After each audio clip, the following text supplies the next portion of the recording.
اللہم صلی علی محمد وعلی محمد۔ ایک روایت کے مطابق نبی اکرم حضرت محمد مصطفیٰ صلی اللہ علیہ وآلہ وسلم ایک یہودی کے مقروض تھے، اور ایک مرتبہ ایسا ہوا کہ نبی اکرم صلی اللہ علیہ وآلہ وسلم ایک راستے سے جا رہے تھے کہ وہ یہودی سامنے آیا اور اس نے اپنے رقم واپسی کا مطالبہ کیا۔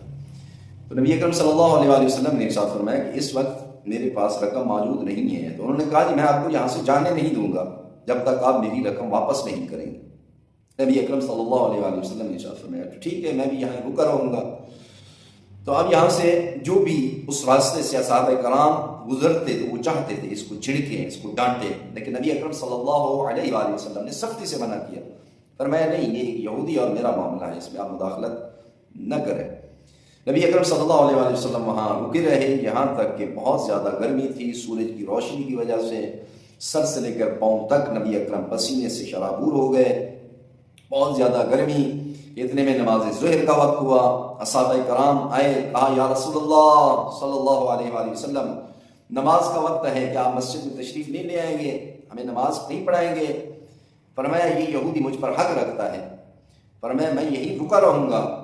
یہ سارا ماجرا وہ یہودی دیکھتا رہا۔ ہاں، اگر نبی اکرم صلی اللہ علیہ وآلہ وسلم چاہتے تو اس یہودی کے ٹکڑے ٹکڑے ہو جاتے۔ صحابہ کرام بھی ہیں، نبی اکرم صلی اللہ علیہ وآلہ وسلم خود، جن کے ایک اشارے کے ساتھ چاند کے دو ٹکڑے ہو سکتے ہیں، اور ان کو قرضہ بھی واپس کر سکتے تھے معجزے کے ساتھ، چونکہ وہ نبی ہیں کہ جن کی نالین کے ساتھ اگر سنگریزے بھی ٹکرا جائیں تو وہ بھی ہیرے جواہرات بنتے ہیں۔ لیکن نبی اکرم صلی اللہ علیہ وآلہ وسلم نے یہاں معجزہ نہیں دکھایا، ان کے ساتھ غصہ نہیں ہوئے، ان کے ساتھ تلخ کلامی نہیں ہوئی۔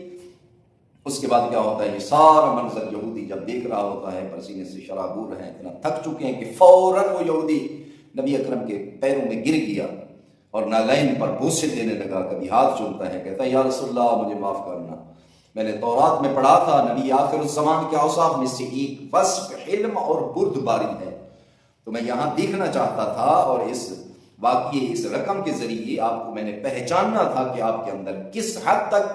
حلم اور بردباری ہے، لہذا میں آپ سے معافی چاہتا ہوں، آپ واقعی اللہ کے نبی ہیں، مجھے کلمہ پڑھائیں، اشہد ان لا الہ الا اللہ وحدہ لا شریک لہ